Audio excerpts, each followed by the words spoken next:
हनुमानजी रामाचे किती मोठे भक्त होते हे आपल्या सर्वांनाच माहिती आहे. अख्खं जग त्यांना रामाचा दूत म्हणून ओळखतं. श्री हनुमान हे रामायणातील खूप महत्त्वाचं पात्र आहे. श्रीरामांच्या 14 वर्षाच्या वनवासात त्यांना हनुमानाची मोलाची साथ लाभली. याविषयी अनेक कथा आपण ऐकल्या असतीलच. तुम्हाला माहीत आहे का, हनुमानजींची प्रभू श्रीरामाची सर्वात पहिली भेट कशी झाली, कुठे झाली? तर मित्रांनो, आपण आधीच्या एपिसोडमध्ये ऐकलंच की श्री हनुमान हे सुग्रीवाचे मंत्री होते.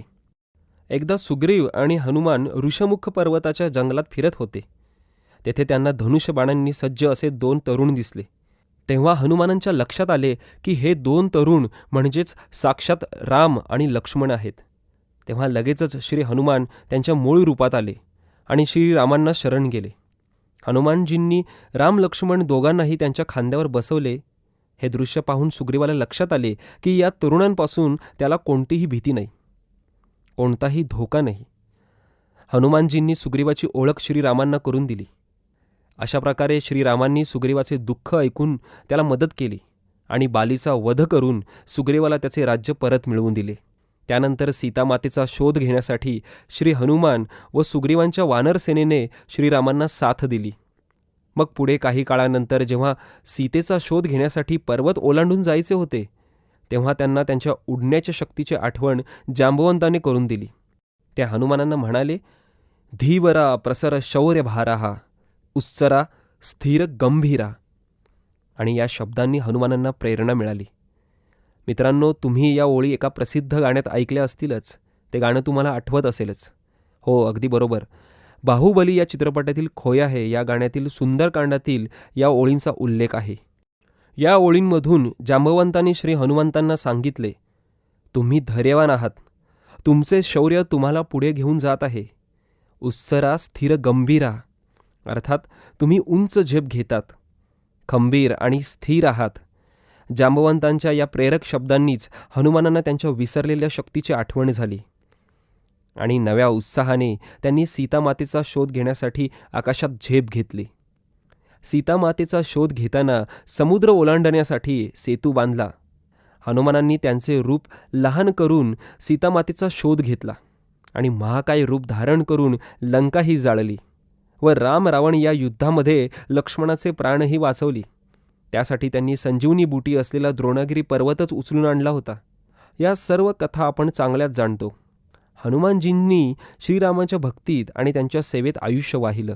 मित्रांनो, तुम्हाला माहिती आहे, हनुमानजींच्या मूर्ती नेहमी शेंदुराने माखलेल्या का असतात? तर त्यामागेही हनुमानांच्या श्रीरामावरील अमाप प्रेमाची आणि निस्सीम भक्तीची कथा आहे.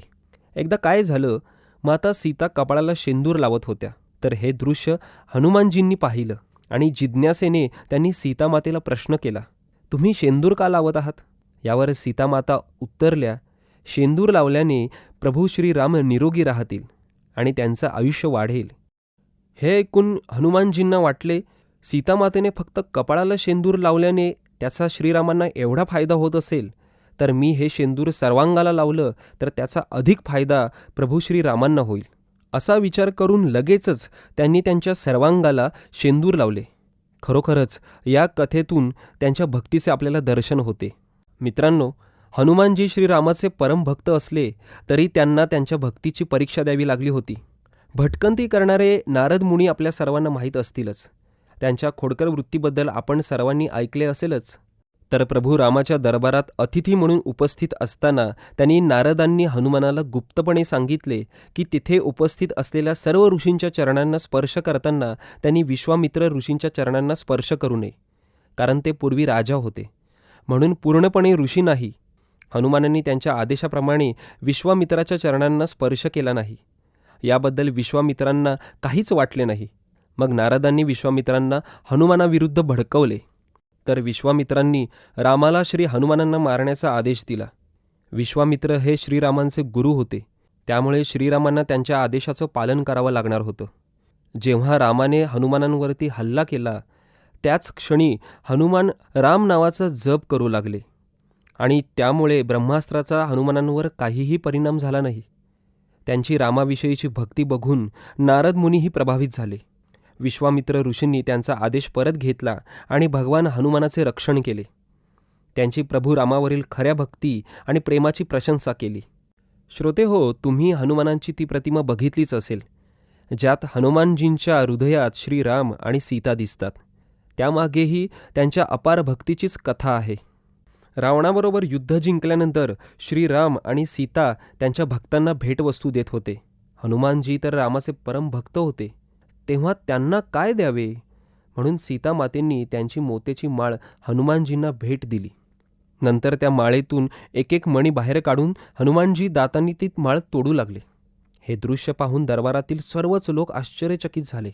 जेव्हा सीता मातेने त्यांना विचारले, तुम्ही असं का करत आहात, तेव्हा हनुमानजी उत्तरले, मी या माळेत श्रीराम आणि सीता शोधत आहे, परंतु आत्तापर्यंत एकही मोत्यामध्ये मला प्रभू दिसले नाहीत. त्यांच्या उत्तरावर सर्वजण हसू लागले आणि म्हणाले, असंच असेल तर तुमच्या हृदयात देखील प्रभू असतील. यावर लगेचच हनुमानजींनी त्यांची छाती चिरली आणि त्यांच्या हृदयात प्रभू श्रीराम आणि सीतेची प्रतिकृती दिसू लागली. हे दृश्य पाहून उपस्थित सर्वजण हनुमानाच्या भक्तीला नमन करू लागले. श्रोते हो, 5 मुख असलेल्या पंचमुखी हनुमानाची कथा तुम्ही ऐकली आहे का? हनुमानांना 5 मुख का धारण करावे लागले? रामायणाच्या युद्धाप्रसंगी रावणाचा भाऊ पाताल लोकाचा व तांत्रिक असलेल्या अहिरावणाने त्यांच्या मायावी शक्तीने श्रीराम आणि लक्ष्मणाचे अपहरण केले होते. त्यांच्या रक्षणासाठी हनुमानजी पाताल लोकामध्ये गेले होते. त्याच ठिकाणी त्यांचे पुत्र मकरध्वजही त्यांना भेटले. मकरध्वज हे अहिरावणाचे द्वारपाल होते. हनुमानाने मकरध्वजाशी युद्ध केले व ते आत गेले. पाताळ लोकांमध्ये 5 दिवे एकाच वेळी विझवल्यानंतर अहिरावणाचा मृत्यू होईल असे हनुमानांना सांगण्यात आले होते. तेव्हा हनुमानजींनी श्री हनुमान, नरसिंह, गरुड, वराह आणि हयग्रीव असे 5 मुख धारण केले व एकाच वेळी 5ही विझवले. त्यामुळे अहिरावणाचा मृत्यू झाला व श्रीराम आणि लक्ष्मणाची सुटका झाली. या प्रसंगामुळेच हनुमानांचे पंचमुखी हनुमान असे रूप प्रसिद्ध झाले. अहिरावणाच्या मृत्यूनंतर हनुमानजींचा पुत्र मकरध्वज याला प्रभू श्रीरामांनी पाताल लोकांचा राजा म्हणून घोषित केले. मित्रांनो, रावणाचा भाऊ विभीषण यास हनुमानांनी प्रभू श्रीरामांच्या शरण जावे असा सल्ला दिला. विभीषणांनी हनुमानजींचा सल्ला ऐकला आणि ते श्रीरामास शरण गेले. त्यामुळे रावणाच्या मृत्यूनंतर प्रभू श्रीरामांनी विभीषणाला लंकेचा राजा केले. तर अशा प्रकारे श्री हनुमानांचे जीवन श्रीरामांच्या भक्तिरंगात रंगलेले होते. श्रोते हो, हनुमानजींचे रामायणात महत्त्वाचे योगदान होते हे आपल्याला माहीतच आहे.